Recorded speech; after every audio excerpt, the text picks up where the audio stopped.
खम्मा गणी बच्चों, मैं आपका राम सर लेके आया हूँ फिजिक्स की एक नई कक्षा, जिसमें आज हम पढ़ने वाले हैं कुछ त्रुटियों के बारे में।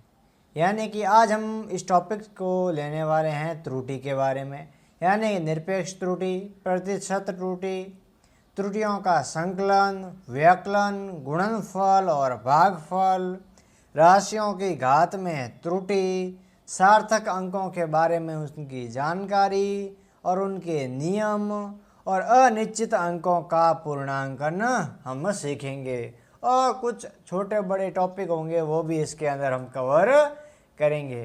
तो ठीक है बच्चों, आप ध्यान लगा के पढ़ो और इस चैप्टर को समझो।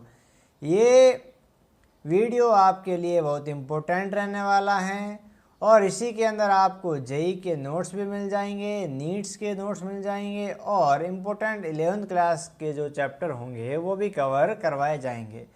तो हम बढ़ते हैं इस चैप्टर को आगे ले जाते हुए। ये हमारा वीडियो नंबर 30 है जो आपका मात्रक एवं मापन चल रहा है और ये क्लासेस चल रही हैं आपकी 11th क्लास की। ठीक है बच्चों, तो ठीक है बच्चों, मैं इस क्लास को आगे बढ़ाता हूँ। हमारा चैनल है, आपको पता ही होगा, फिजिक्स टू रन।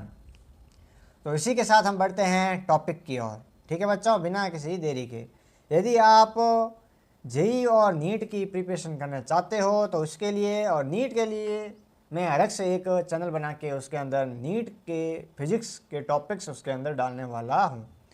तो पहले हम पढ़ लेते हैं कुछ इस टॉपिक के बारे में, त्रुटियों के बारे में भी। तो शुरू करते हैं हम इसको पढ़ना। तो सबसे पहले हमारा आता है त्रुटि के बारे में जानकारी लेंगे, यानी कि त्रुटि किसे कहते हैं और किसे नहीं कहते हैं। तो किसी भौतिक राशि के वास्तविक मान तथा मापित मान का अंतर, यानी भौतिक राशि तथा किसी वास्तविक मापित मान का अंतर क्या कहलाएगा? हमारी त्रुटि कहलाएगी। क्या कहलाएगी? त्रुटि। और इन त्रुटियों के प्रकार कितने होंगे? लगभग इनके त्रुटि के प्रकार 3-4 प्रकार के होंगे। तो उनमें से सबसे पहले हमारी कौन सी त्रुटि होती हैं? तो सबसे पहले हमारी होती हैं क्रमबद्ध त्रुटि, यानी कि वह त्रुटियां जो किसी एक दिशा धनात्मक या ऋणात्मक में प्रवृत्ति होती हैं। किसमें होती हैं? धनात्मक और ऋणात्मक में उसकी प्रवृत्ति होती हैं, उसे क्रमबद्ध त्रुटि कहा जाता है। क्या कहा जाता है? क्रमबद्ध त्रुटियां। तो क्रमबद्ध त्रुटियों के भी निम्न प्रकार होते हैं, यानी कि ये जो क्रमबद्ध त्रुटि हैं इनके अंदर संकलन और व्यकलन तो होगा, यानी कि इसके अंदर धनात्मक और ऋणात्मक प्रवृत्ति ये दर्शाएगा, लेकिन ये भी लगभग 3 प्रकार की होती हैं। यानी कि सबसे पहले हमारी कौन सी होगी? यंत्रगत त्रुटियाँ। कौन सी होगी? यंत्रगत त्रुटियाँ। यह वे त्रुटियाँ हैं जो मापक यंत्र की अपूर्ण अभिकल्पना या त्रुटिपूर्ण अंशंख्यांकन और शून्यंक त्रुटि के कारण उत्पन्न होती हैं। किसके कारण उत्पन्न होती हैं? अंशांकन और शून्याङ्क त्रुटि के कारण उत्पन्न होती हैं। दूसरी हमारे आती है बी नंबर, यानी प्रायोगिक तकनीक या कार्य विधि में अपूर्णता। यानी कि इनकी परिभाषा क्या होती है? ये चीज़ क्या होती है? तो वे त्रुटियाँ जो प्रयोग के दौरान बाह्य परिस्थितियों के कारण उत्पन्न होती हैं। किसके कारण उत्पन्न होती हैं? बाह्य परिस्थितियों के कारण उत्पन्न होती हैं। वे प्रायोगिक तकनीक या कार्य विधि में तकनीक कहलाती हैं। क्या कहलाती हैं? कि वे त्रुटियां जो प्रयोग के दौरान बाह्य परिस्थितियों के कारण उत्पन्न होगी। किसके कारण उत्पन्न होगी? बाह्य परिस्थितियों के कारण। जैसे बाह्य परिस्थितियां कौन कौन सी हैं? ताप, दाब, वायु, वेग और आर्द्रता, ये हैं हमारी बाह्य परिस्थितियां। और इनके कारण जो त्रुटियां उत्पन्न होगी वो क्या कहलाएगी? हमारी प्रायोगिक तकनीक या कार्य विधि में अपूर्णता। और अब हमारी त्रुटि है तीसरी, यानी कि ये किसके अंदर है दोस्तों? ये सारी त्रुटियां हमारी क्रमबद्ध त्रुटियों के अंदर आती हैं। किसके अंदर आती हैं? क्रमबद्ध त्रुटियों के अंदर। अब हम पढ़ेंगे व्यक्तिगत त्रुटियां, यानी कि वे त्रुटियां जो प्रेक्षक के किसी पूर्वाग्रह उपकरण के समंजन में रही कमी या प्रेक्षण लेते समय उचित सावधानियां न बरतने के कारण जो उत्पन्न त्रुटियां होती हैं वह व्यक्तिगत त्रुटियां होती हैं। यानी कि ये त्रुटियां अपने आप नहीं होती हैं, ये किसी प्रेक्षक यानी किसी मनुष्य द्वारा, प्रेक्षक किसको बोलते हैं? किसी भी मनुष्य या किसी जानवर या किसी भी जीव को बोल सकते हैं जिसके द्वारा कोई भी उपकरण के समंजन की कमी जो रह जाती है उसके अंदर, या प्रेक्षण लेते समय उचित सावधानियां हमें न बरती जाए, तो वही त्रुटि क्या कहलाएगी? व्यक्तिगत त्रुटि। यानी कि ये त्रुटियां मुख्य रूप से प्रेक्षक के द्वारा होगी। किसके द्वारा होगी? प्रेक्षक के द्वारा ही ये त्रुटियां होगी। ठीक है, समझ में आ गया? इस त्रुटियों का मेन कारण कौन होगा? प्रेक्षक, यानी कि उसी के कारण ये त्रुटियां होगी। समझ में आ गया? यस। तो इसके बारे में एक पॉइंट भी है, वो भी देख लें आप, कि अच्छी तकनीक से बने मापक यंत्रों का चयन कर व्यक्तिगत पूर्वाग्रह को दूर कर सकते हैं। क्या कर सकते हैं? व्यक्तिगत पूर्वाग्रहों को दूर कर क्रमबद्ध त्रुटि को कम किया जा सकता है। किसकी तकनीक से? अच्छे मापक यंत्रों का चयन कर, यानी कि इसके अंदर जो कमज़ोर यंत्र होते हैं या इतने सक्षम यंत्र नहीं होते, उनका उपयोग न करके हम अच्छी तकनीक वाले कुछ मापक यंत्र उपयोग करेंगे, तो व्यक्तिगत त्रुटियों का ये पूर्वाग्रह होगा वो दूर कर हम क्रमबद्ध त्रुटि को कम कर सकते हैं। समझ में आ गया आपको? ठीक है सर, हमें समझ में आ गया। यानी कि ये आपके त्रुटियों के प्रकार में सबसे पहले था क्रमबद्ध त्रुटि। ठीक है, समझ में आ गया। अब हम पढ़ने वाले हैं यादृशिक त्रुटि। कौन सी पढ़ेंगे अब हम? यादृशिक त्रुटियाँ। तो यादृशिक त्रुटियाँ किसे कहते हैं? कि अनिश्चित रूप में होने वाली त्रुटियों को ही यादृशिक त्रुटि कहा जाता है। यानी कि अनिश्चित रूप से होने वाली त्रुटियों को ही यादृशिक त्रुटि कहा जाता है। और यादृशिक त्रुटि आपको पता होना चाहिए कि यादृशिक त्रुटियां प्रायोगिक अव्यवस्थाओं जैसे ताप, वोल्टता, प्रवाह तथा यांत्रिक कंपन के कारण उत्पन्न होती हैं। किसके कारण उत्पन्न होती हैं? ताप, वोल्टता, प्रवाह और यांत्रिक कंपन के कारण उत्पन्न होती हैं। समझ में आ गया होगा आपको? यस सर, ये हमें समझ में आ गया। एक ही प्रेक्षण को बार बार दोहराकर इस त्रुटियों को दूर किया जा सकता है। यानी कि इस त्रुटि को सही रूप से मापने के लिए एक ही प्रेक्षण को हम बार बार दोहराएंगे। क्या करेंगे? एक ही प्रेक्षण को हम बार बार रिपीट करेंगे, तब हमारी यादृशिक त्रुटियों की कमी को हम दूर कर सकते हैं, अन्यथा हम नहीं कर सकते इसकी त्रुटियों को दूर। और तीसरा पॉइंट हमारा, और त्रुटियों के प्रकार में तीसरा नंबर किसका आता है? अल्पतमांक त्रुटि। किसका नंबर आता है? अल्पतमांक त्रुटि। और अल्पतमांक त्रुटि किसे कहते हैं बच्चों? तो किसी भी पैमाने द्वारा मापा जाने वाला छोटे से छोटा मान, यानी कि कोई भी पैमाना है उनके द्वारा मापा जाने वाला छोटे से छोटा जो मान होगा वही हमारा अल्पतमांक त्रुटि कहलाएगा। क्या कहलाएगा? अल्पतमांक त्रुटि। इस अल्पतमांक त्रुटि के कारण उत्पन्न त्रुटि को ही अल्पतमांक त्रुटि कहते हैं। यानी कि अल्पमांक यानी कम अंकों को मापने के कारण ही जो उत्पन्न त्रुटि होगी वही आपकी अल्पतमांक त्रुटि कहलाएगी।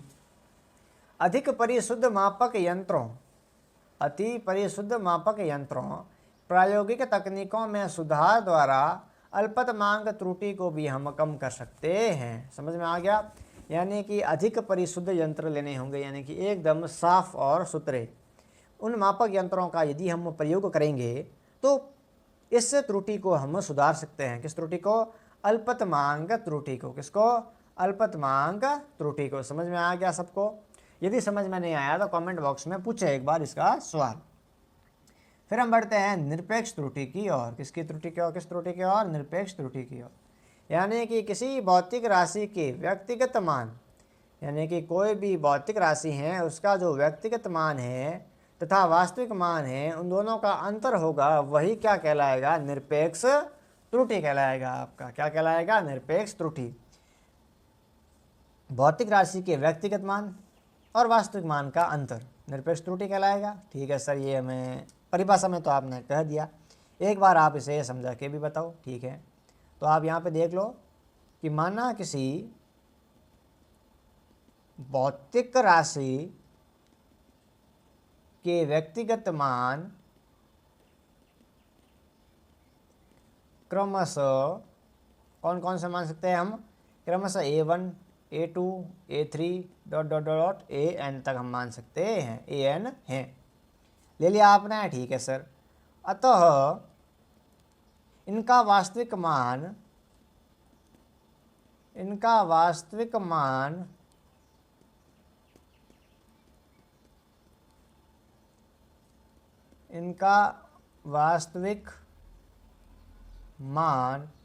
ए एम है, क्या है, ए एम है, इनका वास्तविक मान है। फिर क्या देखेंगे दोस्तों कि ए एम इसका वास्तविक मान है, तो हम लेंगे यहाँ पर ए एम, इसको हम लिखेंगे वास्तविक मान, और एज इट इज़ बराबर में लिखेंगे कि A one plus A two plus A three plus dot dot dot A M, A N, यानी कि एन तक है ये, फिर बट्टे एन, हो गया। यस सर, ये हमें समझ में आ गया।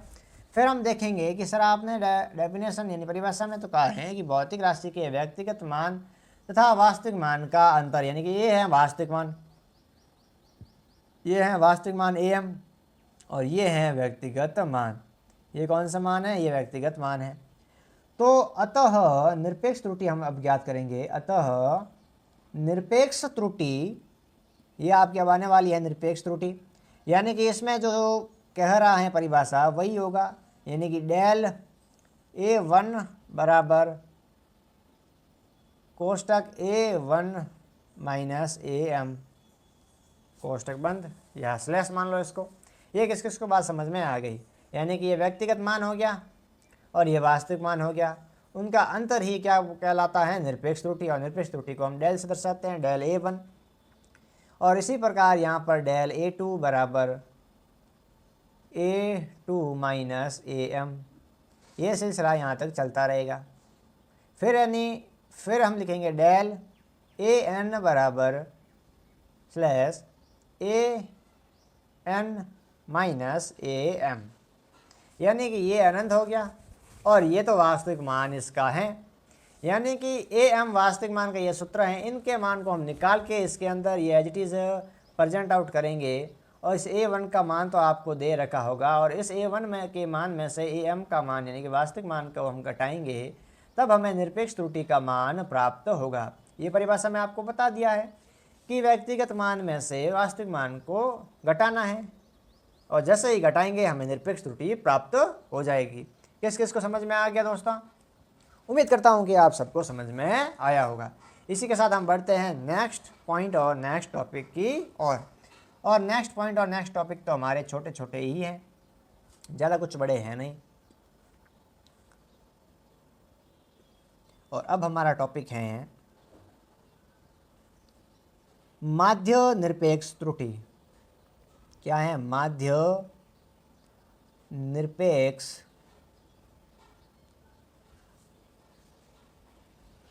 त्रुटि। माध्य निरपेक्ष त्रुटि, ये अब हमारा क्या है, हेडिंग है ये हमारी। अब इस हेडिंग को देखते हुए अब हम ज्ञात करेंगे। ये हेडिंग हो गई आपकी।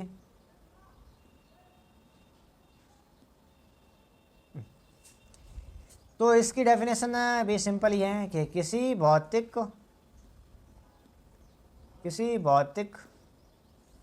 राशि में प्राप्त निरपेक्ष त्रुटियों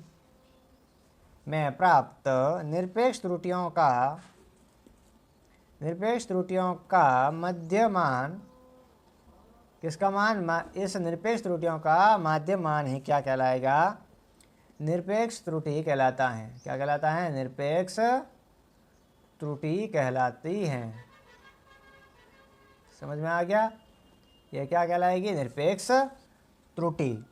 यानी कि माध्य निरपेक्ष त्रुटि क्या कहलाएगी आपकी?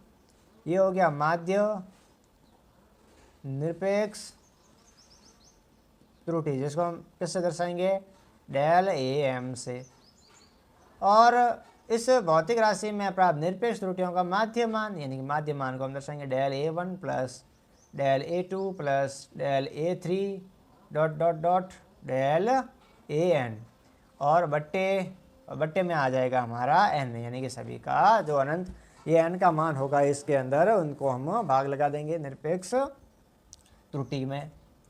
यानी कि माध्य निरपेक्ष त्रुटि का यदि आपको सूत्र पूछ लिया जाए तब ये सूत्र आपका ये होगा। समझ में आ गया?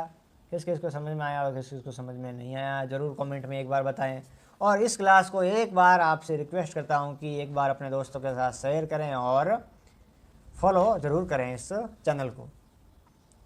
और नेक्स्ट टॉपिक हमारा आ जाएगा अब आपेक्षिक त्रुटि का आ जाएगा। कौन सा आ जाएगा? आपेक्षिक त्रुटि, जिसको आपेक्षिक त्रुटि को ही हम क्या बोलते हैं? सापेक्ष त्रुटि भी बोलते हैं। क्या कौन सी त्रुटि बोलते हैं? सापेक्ष त्रुटि भी बोलते हैं। कभी कभी क्या बोलते हैं? सापेक्ष त्रुटि भी हम कभी कभी बोल देते हैं। यानी कि इसकी डेफिनेशन क्या होगी कि किसी भौतिक राशि में प्राप्त माध्य निरपेक्ष त्रुटि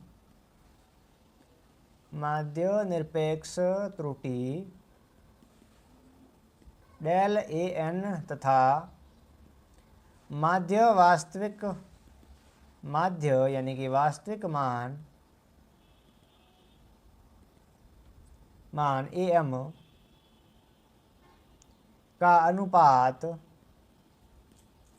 का अनुपात आपेक्षिक त्रुटि कहलाएगी। क्या कहलाएगी? आपेक्षिक त्रुटि आपकी कहलाएगी। आपेक्षिक त्रुटि या सापेक्ष त्रुटि कहलाती है। किस किस को ये बात समझ में आ गई कि किसी भौतिक राशि में प्राप्त माध्य निरपेक्ष त्रुटि डेल ए एन क्या है? डेल ए एम आएगा, सॉरी दोस्तों, ए एम तथा माध्य वास्तविक मान ए एम का अनुपात आपकी आपेक्षिक त्रुटि कहलाएगी। क्या कहलाएगी? आपेक्षिक त्रुटि कहलाएगी। समझ में आ गया? यानी कि आपेक्षिक त्रुटि, ये हो गया आपेक्षिक त्रुटि बराबर del a m upon a m. इसको हम क्या बोलेंगे? ये हमारी कौन सी त्रुटि है? ये हमारी है माध्य निरपेक्ष त्रुटि। और ये कौन सी है आपकी? ये है आपका वास्तविक मान। क्या है? वास्तविक मान। आप कोई कंफ्यूज ना हो जाए कि ए एम यहाँ पर भी है और ए एम यहाँ पर भी है और यहाँ पर भी है, लेकिन दोनों में क्या अंतर है या कौन से अंतर को दर्शाया गया है? यानी कि आगे डेल लगा हुआ है माध्य निरपेक्ष त्रुटि के आगे। और इसी से ही आपको पता चल जाएगा कि ये एक आपकी माध्य निरपेक्ष त्रुटि है और ये आपका वास्तविक मान है। और इन दोनों को मिला है तो हमें क्या मिलेगा? आपेक्षिक त्रुटि के बारे में जानकारी मिलेगी। किसके बारे में जानकारी मिलेगी? आपेक्षिक त्रुटि के बारे में जानकारी। फिर हमारा नेक्स्ट और इम्पोर्टेंट टॉपिक आता है जिसके बारे में सब लोग जानते हैं और प्रतिशत के बारे में सभी ने सुना होगा। किसके बारे में? प्रतिशत त्रुटि। किसके बारे में? प्रतिशत त्रुटि। तो आपकी अब नई हेडिंग कौन सी रहने वाली है? प्रतिशत त्रुटि के बारे में। यानी कि किसी भौतिक राशि की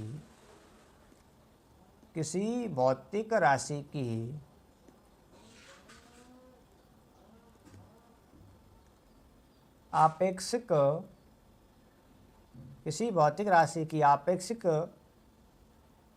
त्रुटि का मान क्या कहलाएगा? क्या कहलाएगा दोस्तों? प्रतिशत त्रुटि कहलाता है।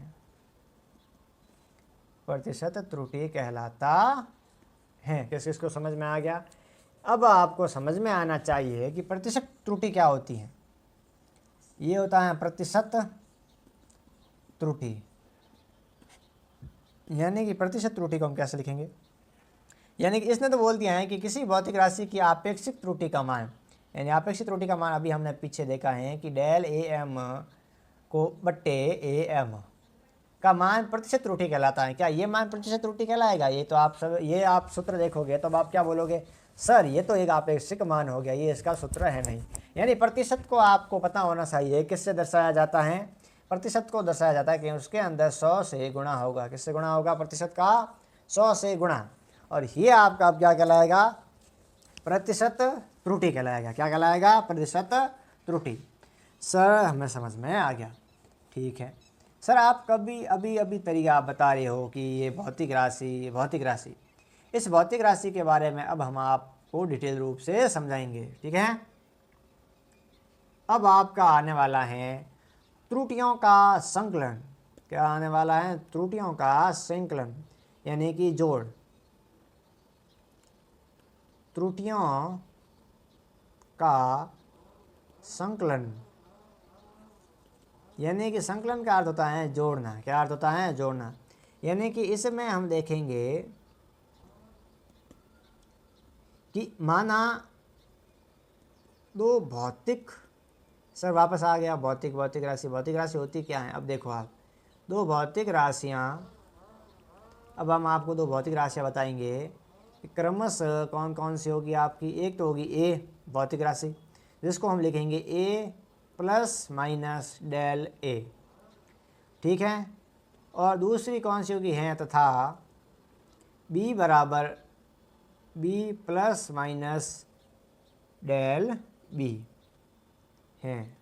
समझ में आ गया? अब हम इसका क्या करेंगे, इनका संकलन करने पर, क्या करने पर? संकलन करने पर। अब हम इसका करेंगे संकलन। तो ठीक है, अब हम इसका संकलन करना शुरू करते हैं। संकलन में क्या होता है? जोड़ होती हैं।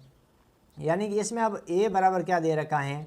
a बराबर a plus minus del a, और b बराबर दे रखा है b plus minus del b दे रखा है आपका। फिर इसमें बोला गया है कि संकलन करने पर यानी संकलन कैसे होगा? z बराबर a प्लस b, क्या होगा? z बराबर a प्लस b।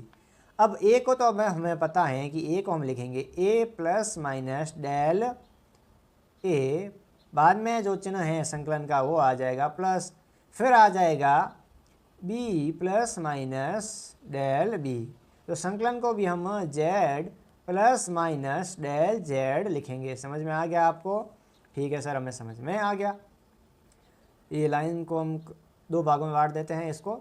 फिर यहाँ पर आते हैं वापस, यहाँ पर पधारें आप। यहाँ पर अब हम देखते हैं कि अब क्या होता है सर, कि यहाँ पर z plus minus del z रख लिया जाता है। फिर यहाँ पर हम क्या करते हैं सर कि a व b को हम एक जगह पर रख देते हैं दोस्तों, a प्लस b, फिर plus minus a del a plus minus del b। फिर आपको पता होना चाहिए कि a प्लस b की जगह पर आपको क्या प्राप्त होगा? z प्राप्त होगा। क्या प्राप्त होगा? z। यहाँ पर देखो कि z बराबर a प्लस b प्राप्त होगा आपको, यह प्राप्त होता है z plus minus del z बराबर z plus minus del a plus minus del b। फिर आप देखते हो कि यहाँ पर भी लेफ्ट हैंड साइड में भी z है और राइट हैंड साइड में भी z है। आपको पता होना चाहिए कि दोनों विपरीत में है, यानी कि इसको यदि हम प्लस में है यहाँ पर भेजूंगा तो माइनस में यहाँ पर होगा। तो आपको पता होना चाहिए कि z से z कैंसिल आउट हो जाएगा। फिर प्लस माइनस डेल z बराबर plus minus del a plus minus del b।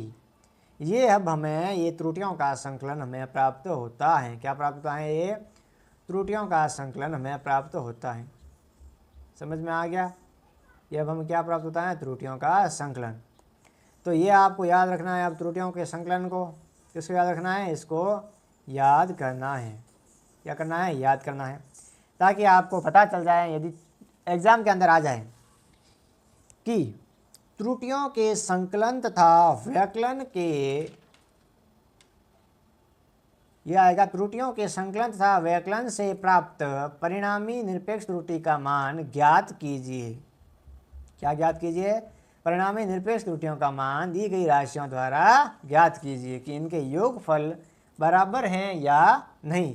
ये आपका क्या आ सकता है? क्वेश्चन आ सकता है। लेकिन क्वेश्चन पूरा करवाने के लिए हमें त्रुटियों का व्यकलन भी करवाना होगा, और व्यकलन का क्या होता है? आपकी बाकी भी करवानी होगी। अब हम करने वाले हैं त्रुटियों का व्यकलन। क्या करने वाले हैं? त्रुटियों का व्यकलन। यानी कि अब नेक्स्ट हेडिंग डालिए, त्रुटियों का व्यकलन। त्रुटियों का व्यकलन क्या होने वाला है टॉपिक अब हमारा? त्रुटियों का व्यकलन। तो इसी के साथ बढ़ते हैं, त्रुटियों के व्यकलन को समझेंगे। अब हम इसकी पहले परिभाषा देखेंगे या इनके मानों को देखेंगे। सबसे पहले हम लिखते हैं यहाँ पर कि माना दो भौतिक राशियाँ क्रमशः सेम रहने वाली हैं। राशियाँ सेम टू सेम रहने वाले हैं। a बराबर a plus minus del a, हैं तथा और b बराबर b plus minus del b हैं, इन राशियों का व्यवकलन करने पर क्या प्राप्त होगा? व्यवकलन करने पर पहले आप याद रखोगे कि संकलन में हमें कौन सा उत्तर प्राप्त हुआ है और यही उत्तर हमें व्यवकलन में सेम एज इट इज प्राप्त होता है या नहीं। इसी की अब हम क्या करेंगे? जांच करेंगे। क्या करेंगे? जांच। यानी a बराबर a plus minus del a, b बराबर b plus minus del b। फिर हम क्या करेंगे? व्यवकलन करने पर, और व्यवकलन किस प्रकार हो रहा है अब हमारा? कि सर जी व्यवकलन हमारा अब हम इस प्रकार कर रहे हैं कि z बराबर a माइनस b, यानी कि z के स्थान पर क्या आ जाएगा? वही z plus minus del z बराबर a plus minus del a minus का minus b plus minus del b। ये अब हमें प्राप्त हुआ है। ठीक है सर जी। अब हम क्या करेंगे? z plus minus del z के स्थान पर ये सेम रखेंगे और यहाँ पर जो a और b को हम पास ले आएंगे, यानी a minus b plus minus del a plus minus del b हमें यहाँ पे प्राप्त होता है। फिर अब हम यहाँ पे देखते हैं कि a माइनस b है, तो a माइनस b के स्थान पर हम क्या लिखेंगे? अब हम देखेंगे कि z बराबर a माइनस b है, यानी कि a माइनस b के जगह पर अब हमें क्या प्राप्त होगा कि z plus minus del z बराबर a माइनस b के स्थान पर हम सर z लिख सकते हैं। तो यहाँ पर एज इट इज पीछे वाला भाग वहीं सेम टू सेम रह जाएगा कि plus minus del a plus minus del b। और आपको पता होना चाहिए कि लेफ्ट हैंड साइड और राइट हैंड दोनों में z आ रहा है, और यदि ये भी धनात्मक में है और ये भी धनात्मक में है तो ये आपस में क्या हो जाएगा? Cancel out. फिर उत्तर क्या मिलेगा अब हमें? प्लस माइनस डेल z बराबर plus minus del a plus minus del b। ये प्राप्त हो रहा है मान हमें। ठीक है सर, अब हमें मान ये प्राप्त हो रहा है। ये क्या यही मान आपके संकलन में भी प्राप्त हो रहा था क्या?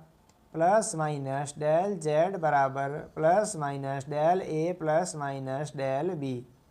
क्या ये मान संकलन में भी था और व्यवकलन में भी है? ये मान यानी कि संकलन में भी प्राप्त हो रहा है और व्यवकलन में भी प्राप्त हो रहा है। इसलिए मैं आपको इसके बारे में एक पॉइंट लिखवाता हूँ, इम्पोर्टेंट पॉइंट, यानी कि ये बात नोट कर लीजिए। यही आपका प्रश्न बन के आएगा। क्या बन के आएगा? प्रश्न भी बन के आएगा। यानी कि त्रुटियों के संकलन तथा व्यवकलन से प्राप्त परिणामी निरपेक्ष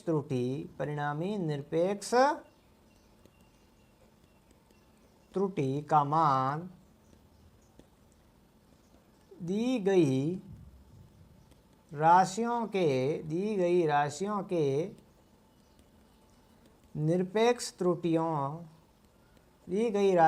निरपेक्ष त्रुटियों के योगफल के बराबर होता है। किसके बराबर होता है? के योगफल के बराबर होता है। योगफल के बराबर होता है। ये बात समझ में आ गई? यानी कि प्रश्न ये बन के आएगा कि त्रुटियों के संकलन तथा व्यवकलन से प्राप्त परिणामी निरपेक्ष त्रुटियों का मान दी गई राशियों के निरपेक्ष त्रुटियों के योगफल के बराबर होता है या नहीं, सिद्ध कीजिए। ये भी आ सकता है, या ये आपको पूरा टॉपिक दे दिया जाएगा और पूछा जाएगा कि इसको सिद्ध कीजिए, इसे सिद्ध करो। ये भी प्रश्न आ सकता है बन के, यानी कि इनके सिद्ध के भी बारे में पूछ सकता है या परिमेय को प्रश्न बना के भी पूछा जा सकता है। समझ में आ गया होगा? तो हैप्पी एंडिंग के साथ इस टॉपिक का, यानी संकलन और व्यवकलन का टॉपिक खत्म। अब हमारा टॉपिक आएगा भागफल और गुणनफल के बारे में, यानी त्रुटियों का अब हम पढ़ेंगे गुणनफल। क्या पढ़ेंगे? त्रुटियों का गुणनफल। अब हमारा नया टॉपिक और हेडिंग क्या होगा कि त्रुटियों का गुणनफल। त्रुटियों का गुणनफल। और त्रुटियों के गुणनफल में भी भौतिक राशि तो सेम ही रहेगी, यानी कि माना दो भौतिक राशियाँ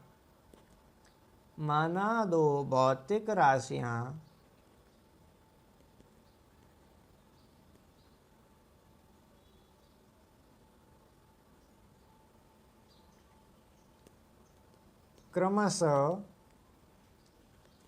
a बराबर a plus minus del a हैं तथा b बराबर b plus minus del b हैं, इनका गुणनफल करने पर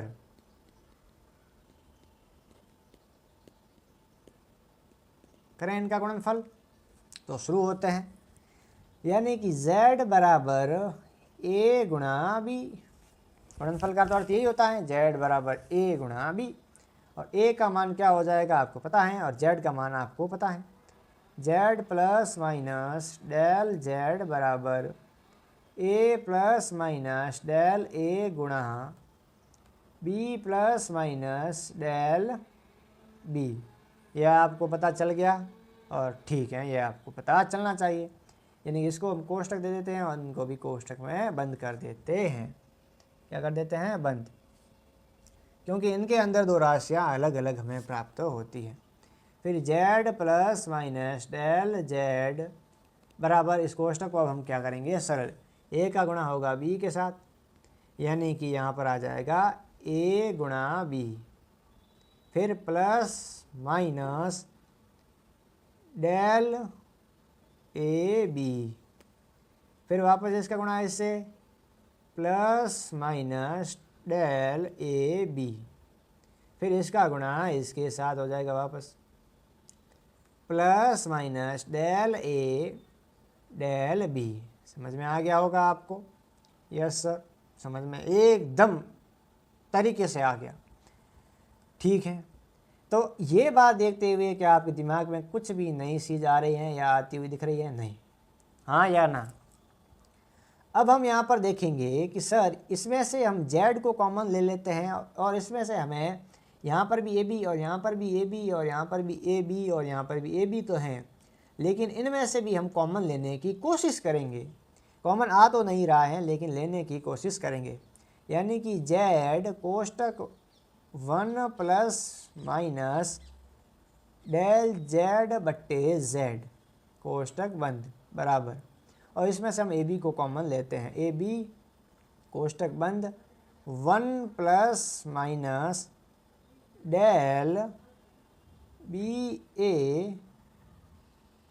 BA कोष्टक AB BA, ठीक है, और फिर वापस प्लस माइनस डेल AB बट्टे AB plus minus del A del B बट्टे AB। सर ये बात हमें कुछ समझ में नहीं आई कि सर यहाँ पर आपने AB को कॉमन करा और यहाँ पर आपने AB का भाग दे दिया, और यहाँ पर Z को कॉमन किया और यहाँ पर Z का भाग दे दिया। देखो, यदि आपको डाउट होता है तो आप वापस गुणा करो इसका। Z का गुणा करेंगे तो Z आ जाएगा वापस, और Z का वापस गुणा डेल Z बट्टे Z से करेंगे तो Z से Z कैंसिल आउट हो जाएगा, और ये मान हमें एज इट इज़ वापस प्राप्त हो जाएगा। क्या प्राप्त हो जाएगा? एज इट इज़ ये मान वापस प्राप्त हो जाएगा हमें। यानी कि इसका गुणा हम यहाँ से करेंगे तो यहाँ से Z कैंसिल आउट हो जाएगा, और AB का गुणा हम AB से करेंगे तो यहाँ पर वापस AB आ जाएगा, और AB का गुणा हम यहाँ पर करेंगे तो AB से AB कैंसिल आउट हो जाएगा, और यहाँ से करेंगे फिर भी AB से AB कैंसिल आउट, और यहाँ पर भी करेंगे तो AB से AB कैंसिल आउट हो जाएगा, यानी कट जाएगा। तो कटने पर अब हमें यही 5 सेम टू सेम प्राप्त हो जाएंगे। इसीलिए हमने इस सीरीज को कॉमन इस प्रकार लिया है कि वापस गुणा करने पर भी हमें यही मान प्राप्त हो सके। समझ में आ गया आपको? ज़रूर आपको समझ में आया होगा। और ये करने का मेरा एक मोटिव भी था कि ये मैं क्यों कर रहा हूँ। अब आपको पता होगा कि यहाँ पर आपने देखा होगा कि z बराबर a गुणा b नज़र आ रहा है आपको। ये देखो, a गुणा b नज़र आ रहा है, तो इसके स्थान पर अब हम यहाँ पर क्या लिख देंगे? z लिख देंगे। यानी कि z 1 plus minus del z बट्टे z कोष्टक बंद बराबर z कोष्टक 1 plus minus del b a बट्टे a b plus minus del A b बट्टे a b plus minus del A del b बट्टे ए बी कोष्टक बंद। अब आप देख पा रहे होंगे कि इस z से ये z क्या हो जाएगा, कैंसिल आउट, यानी कि ये गुणा में है, इसको यदि मैं भाग में भेजूंगा तो इसके नीचे ये z आ जाएगा और ये z से z कट जाएगा। चाहे आप डायरेक्ट काटो या वहाँ ले जाके भी काटो, इसको तो कटना ही होगा क्योंकि इसकी प्रकृति में यही लिखा था। समझ में आ गया। और पीछे जो बच जाता है उनको हम एज इट इज वापस लिख देते हैं, यानी कि 1 plus minus del z upon z बराबर 1 प्लस माइनस डेल बी।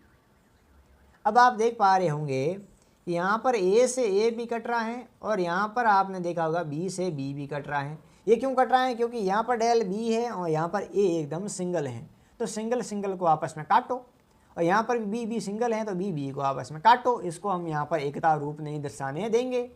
और डेल b बट्टे b plus minus del a बट्टे a plus minus del a del b बट्टे ए बी, ये अब हमें मान प्राप्त हुआ है मैन रूप से। क्या यही मान अब हमें ज्ञात करना था क्या? यस ऑफकोर्स, अब हमें यही मान देखना और समझना था। क्या करना था? देखना और समझना ही था। ये अब हमें उत्तर मिल चुका है अपना, जो हमें चाहिए था वो अब हमें मिल चुका है। हमें किसी भी कंसाई की ज़रूरत नहीं है, जो हमें चाहिए था वो हम प्राप्त कर चुके हैं। यानी कि अब हम इस मान को, यानी कि इसके गुणनफल को हम ज्ञात कर चुके हैं। क्या ज्ञात कर चुके हैं? गुणनफल को। किसके गुणनफल को? त्रुटि के गुणनफल को। किसके गुणनफल को? त्रुटियों के गुणनफल को। तो समझ में आ गया होगा, त्रुटि का गुणनफल हमने ज्ञात किया है। अब हम ज्ञात करेंगे त्रुटि का भागफल। क्या हमें त्रुटि का भागफल भी सेम एज इट इज प्राप्त हो रहा है? अब हम नया हेडिंग लगाएंगे, त्रुटि का भागफल। क्या लगवाएंगे? त्रुटियों का भागफल। ये अब हमारी हेडिंग हो गई है नई, त्रुटियों का भागफल। इसमें भी हम देखेंगे कि माना दो भौतिक राशियां हैं हमारी, माना दो भौतिक राशियां क्रमशः सेम टू सेम a बराबर a plus minus del a हैं तथा b बराबर b plus minus del b है हमारी। समझ में आ रहा है आपको? और इनका अब हम क्या करेंगे? इनका भागफल करने पर, क्या करने पर वापस बोलो, भागफल करने पर।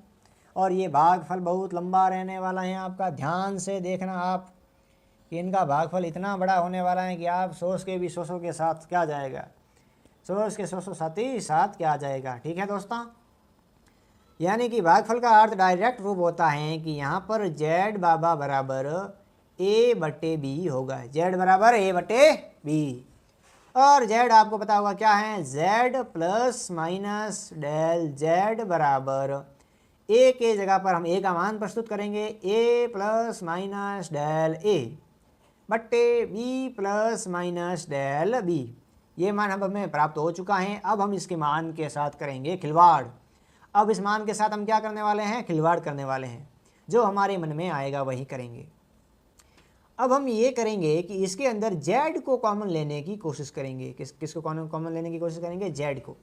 तो यहाँ से z को कॉमन लिया जैसे ही, तो ये कह रहा है कि 1 plus minus del z upon z हो जाऊँगा मैं तो। और इसमें से हम a को कॉमन लेने की कोशिश करेंगे और नीचे से b को कॉमन लेने की कोशिश करने वाले हैं। तो जैसे ही हमने a को कॉमन लिया तो कोष्टक में कह रहा है कि 1 प्लस माइनस डेल a बट्टे a रह जाएगा, और नीचे से b को कॉमन लेंगे चुपके से, तो 1 plus minus del b upon b रह जाएगा हमारा। ठीक है, समझ में आ गया आपको? समझ में आ गया। फिर आप देखते होंगे कि सर आपने अभी बोला है कि z बराबर a अपॉन b होता है, तो क्या मैं इसके स्थान पर a अपॉन b के स्थान पर z को लिख दूँ? यस सर, ये आप लिख सकते हो। यानी कि z कोष्टक 1 प्लस माइनस डेल z बट्टे z कोष्टक बंद बराबर z कोष्टक 1 plus minus del A upon a कोष्टक बट्टे 1 plus minus del b upon b आ जाएगा हमारा और कोष्टक बंद। फिर हम क्या करेंगे, इस z को z के साथ कर देंगे कैंसिल आउट। यदि आप इसको वहाँ पे ले जाके काटें और यहाँ पे ले जाके काटें, आपका मकसद है इन अक्षरों को विपरीत दिशा में आने पे काटना, और आपने इस z को z से काट दिया है। समझ में आ गया आपको? यस सर, अब हमें समझ में आ गया। तो इसी के साथ हम आगे बढ़ें। यस सर, आप आगे बढ़ो, हम आपको देख रहे हैं और सुन रहे हैं। फिर क्या होता है कि यहाँ पर 1 plus minus del z upon z बराबर कोष्टक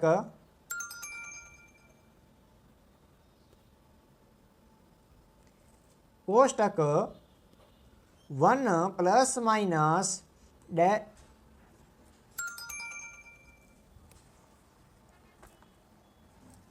क्या मिस्टेक हो रहा है दोस्तों?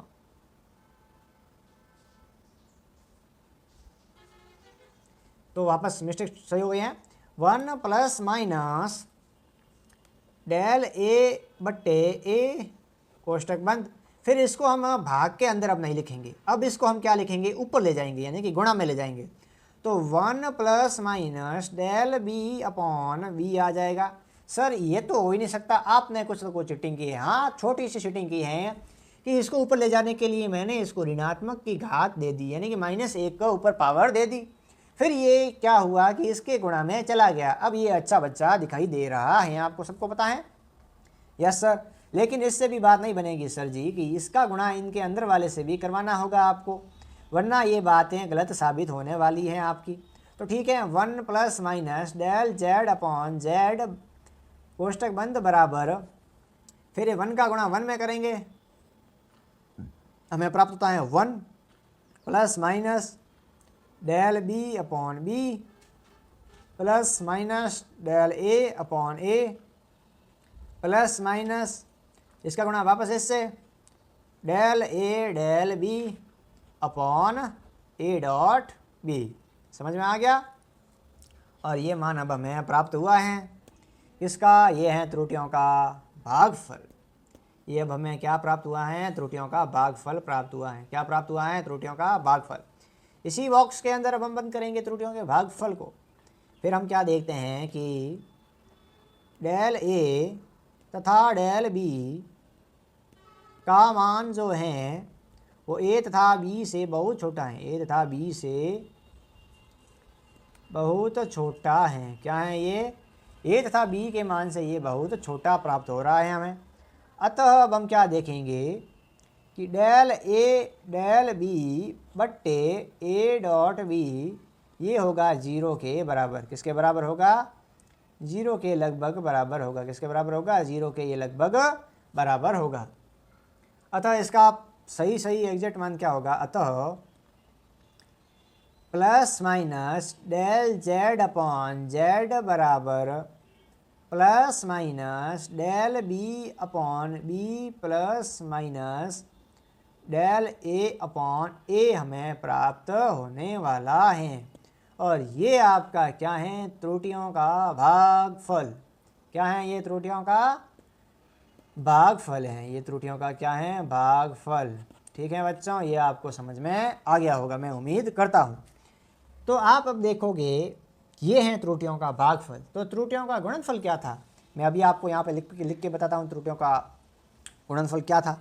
वो था ऐसे कि plus minus del z upon z बराबर प्लस माइनस प्लस और माइनस क्या था?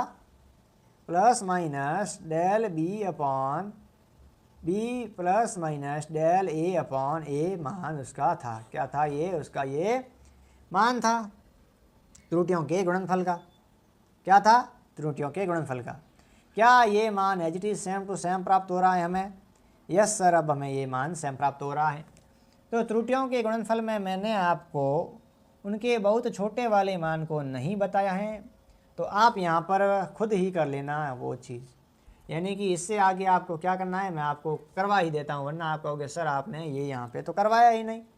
यानी कि इसमें भी डेल ए तथा डेल बी का मान जो है ए तथा बी से क्या प्राप्त होता है, छोटा है, क्या होता है, छोटा होता है। तो जैसे ये छोटा होगा तब आपको पता होगा कि डेल ए डेल बी बटे ए डॉट बी से हो जाए, ये किसके बराबर हो जाएगा, 0 के बराबर। तो जैसे ही ये 0 के बराबर होगा तो यहाँ पर b plus minus del Z upon Z बराबर plus minus del b upon b plus minus del A upon a हो जाएगा। ठीक है, और ये क्या है आपका त्रुटियों का गुणनफल। क्या है त्रुटियों का गुणनफल। क्या आपके त्रुटियों का गुणनफल व भागफल सेम प्राप्त हो रहा है। यस सर, अब हमें सेम प्राप्त हो रहा है। समझ में आ गया अब तो। यस सर, अब हमें समझ में आ गया। तो अब आप यहाँ पे नोट पॉइंट भी लिख लें, समझ में आ गया हो तो। आप लिख लोगे या मैं लिखवाऊँ, लिखवा ही देता हूँ आपको।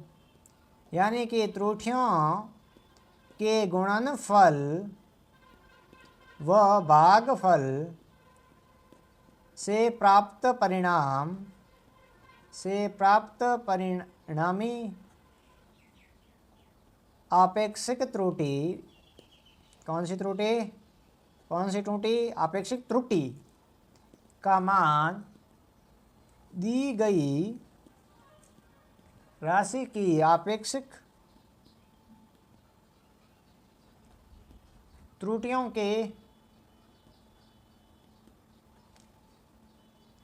के योगफल के बराबर होता है। किसके बराबर होता है, योगफल के बराबर होता है। किसके बराबर होता है, योगफल के बराबर होता है। किनको बात ये समझ में आ गई, जिनको ये समझ में आ गई वो कमेंट में लिखे ओके सर।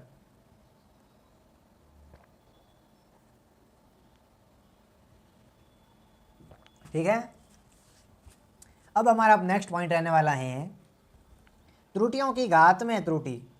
ये क्या सर आपने जो बोला समझ में भी नहीं आया। त्रुटियों की घात में त्रुटि नहीं, राशियों की घात में त्रुटि। जो राशियां हमारी होती हैं, अभी हमने देखी थी भौतिक राशियां, उन भौतिक राशियों की अब हम घातों में देखने वाले हैं त्रुटि।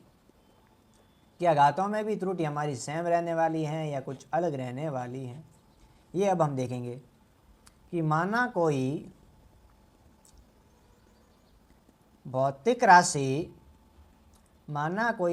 राशि a बराबर a plus minus del a है और इसकी घात है जो n है। इसकी घात n करने पर, इसकी घात क्या है, n है। समझ में आ रहा है आपको या समझ में नहीं आ रहा है कि इसकी घात n है या नहीं। ठीक है, फिर हम क्या करेंगे कि z बराबर a की घात n, वही एच डी लिखना है हमें। z plus minus del z बराबर a plus minus del a और इसकी घात हमें लिखनी है n। फिर हम क्या करेंगे, इसमें से z को common, 1 plus minus del z बट्टे z कोष्टक बंद बराबर, और यहाँ पर a की पावर n कॉमन लेंगे हम यहाँ पर, और जैसे ही कॉमन लेंगे यहाँ पर 1 plus minus del a upon a यहाँ पर आ जाएगा।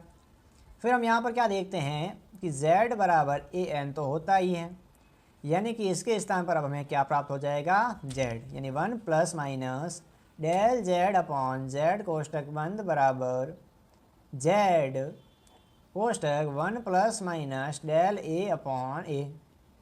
फिर हम क्या देखते हैं कि ये z से z कैंसिल आउट हो जाएगा। फिर 1 plus minus del z upon z बराबर 1 plus minus del a upon a। ठीक है, और a से ये तो कैंसिल आउट होना ही है। फिर हमें क्या प्राप्त हो जाता है कि प्लस माइनस डेल z बट्टे z बराबर प्लस माइनस डेल a बट्टे a हमें यहाँ पर मिलता हुआ प्राप्त हो रहा है।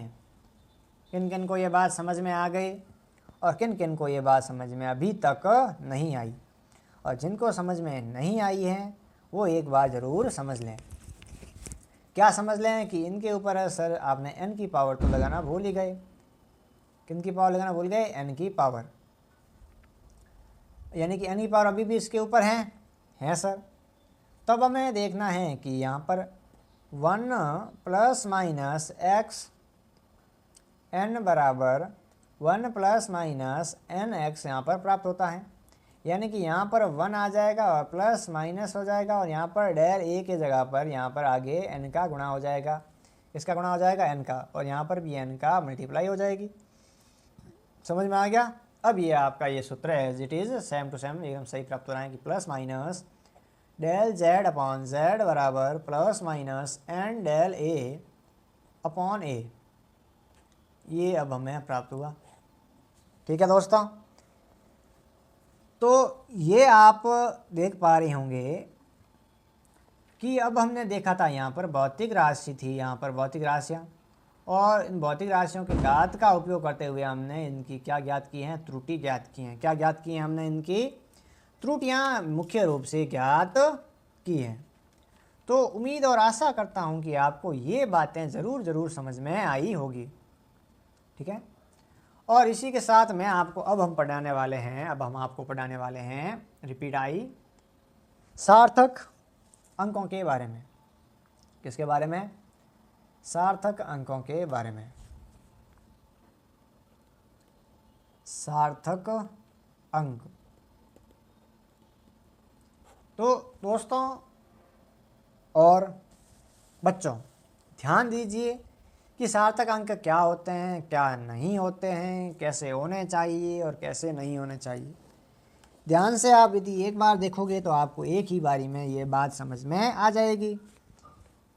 इसमें देखते हैं, किसी भौतिक राशि को दर्शाने हेतु आपको पता होना चाहिए, किसी भौतिक राशि को दर्शाने हेतु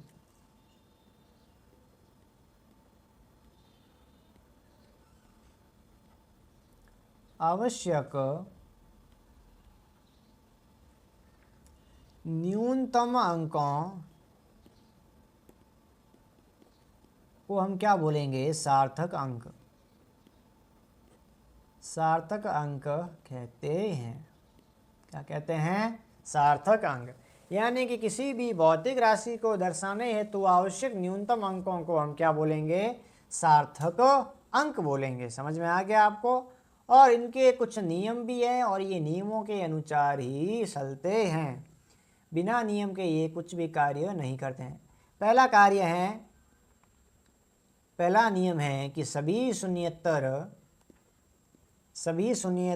यानी कि शून्येतर का अर्थ क्या है? शून्य के अलावा। क्या अर्थ है? शून्य के अलावा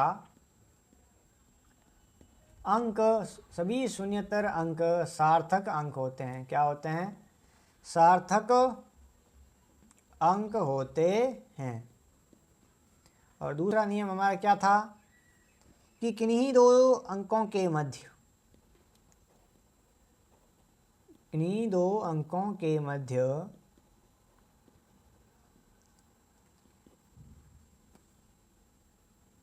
स्थित शून्य सार्थक अंक होते हैं। क्या होते हैं? किन्हीं दो शून्येतर, लिखना भूल गया यहाँ पर, शून्येतर अंकों के मध्य स्थित शून्य हमारे सार्थक अंक होते हैं। क्या कौन से अंक होते हैं? सार्थक अंक होते हैं। देखो कौन कौन से अंक होते हैं, जैसे कि मैं आपको एक एग्जांपल करवाता हूँ। यहाँ पर एक एग्जांपल देखो कि यहाँ पर एग्जांपल देखते हैं कि संख्या हम देखते हैं, संख्या लेते हैं। ये संख्या है हमारी 2003 ये हमारी एक शून्येतर संख्या है। और इस शून्येतर संख्या में अब हम इनके अंक देखेंगे, इनके हम के सार्थक अंक देखेंगे। तो इनके सार्थक अंक होंगे 4 होंगे। कितने होंगे? इनके सार्थक अंक 4 होंगे। इसने क्या कहा है? किन्हीं दो शून्येतर अंकों के मध्य स्थित शून्य सार्थक अंक होते हैं। ये जो हैं ये भी सार्थक अंक होंगे इन अंकों के साथ। ये था नियम नंबर 2। अब हम देखेंगे नियम नंबर 3। और नियम हमारा तीसरा क्या बोलता है? ऐसी संख्या जिनमें दशमलव नहीं है, ऐसी संख्या जिनमें दशमलव नहीं है, उनके उनके अंतिम तथा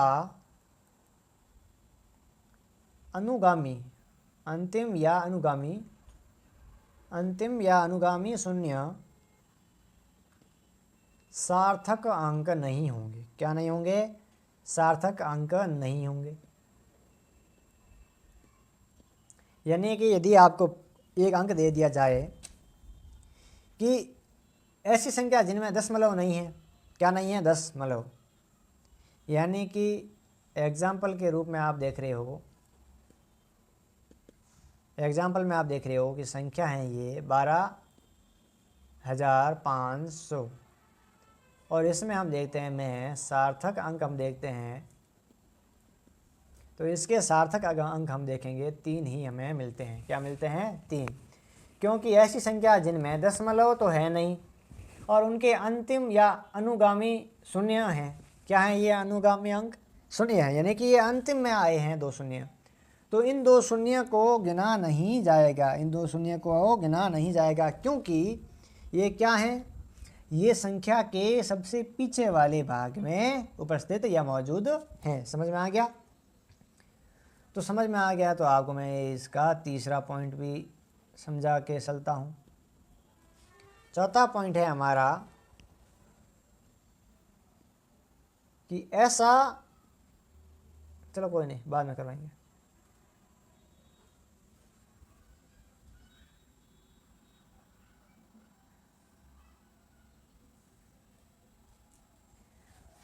तो आपने पढ़ लिया होगा, त्रुटियों का व्यकलन भी पढ़ा है। अब